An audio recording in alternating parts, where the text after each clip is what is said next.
गाडगीळ आणि Sons limited 1832 पासून। सोमवारपासून नवरात्र उत्सवाला सुरुवात होणार आहे, पण गरब्याच्या कार्यक्रमावरून विश्व हिंदू परिषदेने मुस्लिमांना प्रवेश नको अशी भूमिका घेतली आहे। त्यावरून राजकारणही तापलंय। विश्व हिंदू परिषदेने नेमकी काय नियमावली जाहीर केली पाहूयात। त्यांना प्रवेशच द्यायचा नाही आणि आढळले तर आम्ही पोलिसात तक्रार करू। कि जिस तरीके से जब हिंदू समाज हज की यात्रा नहीं कर सकता है, उसी तरीके से ये जो हिंदू समाज का जो गरबे का कार्यक्रम है, पूजा पद्धति भिन्न होंगी।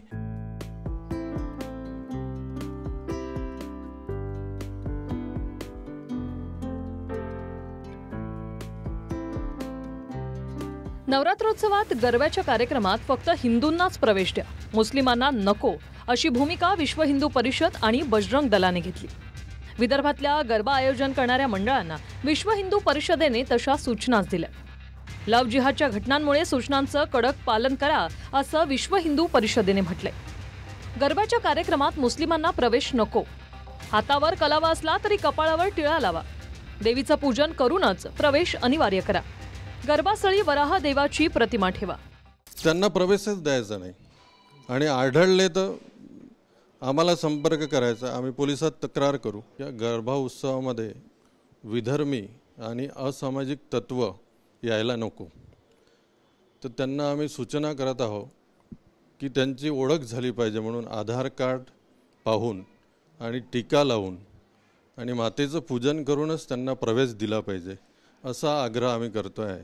शिवाय काही पेंडालांना आम्ही आग्रह केला की वराहाचं चित्र तुम्ही समोर ठेवा आणि वराहाच्या चित्राचं वराह अवतार आहे आमचा, त्याचं पूजन करून सर्वांना प्रवेश द्या।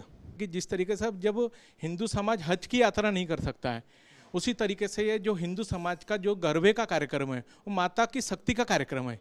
उसमें अगर गैर समाज के लोग अगर हमारे बीच में आएंगे तो पूजा पद्धति भिन्न होंगी, इसलिए और उसमें आने के बाद में लव जिहाद वहाँ से चालू होता है। तो सभी पंडालों से निवेदन किया जा रहा है कि वराह देवता की फ़ोटो आप रखिए, माँ शक्ति की फ़ोटो रखिए, कलावा बांध के जो आ रहे हैं उनका आधार कार्ड चेक करिए, भगवा टीका लगाइए और फिर उस गरबा पंडाल में आने की अनुमति दीजिए। नवरात्रोत्सवात महाराष्ट्रभर गरब्याचं आयोजन केलं जातं। मुंबईतही राजकीय पक्षांकडून मोठमोठे कार्यक्रम असतात, पण विश्व हिंदू परिषदेचं आवाहन म्हणजे धर्मांध वातावरण तयार करण्याचं काम असल्याची टीका संजय राऊतांनी केली, तर भाजपनं समर्थन केलंय। या देशामध्ये अशा प्रकारे धार्मिक आणि धर्मांध वातावरण निर्माण करण्याचं काम चालू आहे आणि हीच त्यांची रोजीरोटी आहे।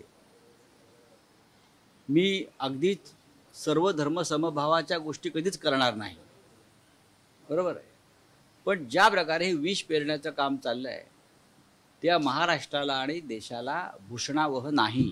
देवीचा जागर करण्याचा अधिकार हिंदूंना आहे आणि त्या हिंदूंच्या संस्कृतीमध्ये, हिंदूंच्या परंपरेमध्ये इतरांनी नाक खुपसण्याचं काही कारण नाही। अशा पद्धतीची सूचना, अशा पद्धतीचा विनंती विश्व हिंदू परिषदेने केली असेल तर संजय राऊत यांना का मिरच्या झोमतायत? हलाल, छटका, औरंगजेब, अफजल खान, आता हे नवीन आपल्याला काय वाहतूक कोंडी, पाणी, अनधिकृत इमारती वगैरे वगैरे वगैरे वगैरे ही महत्वाची प्रश्न नाहीच आहेत। आपल्याला जातीद्वेष आणि धर्मद्वेष हे दोनच महत्वाचे प्रश्न उरलेत भारतामध्ये।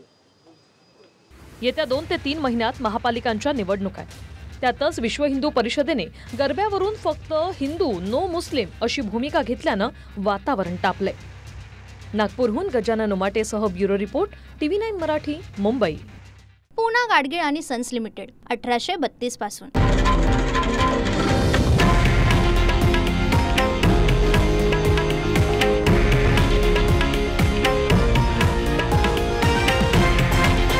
हे आहे देशातील नंबर 1 न्यूज नेटवर्क आणि आपण पाहत आहात TV9 मराठी, एकमेव।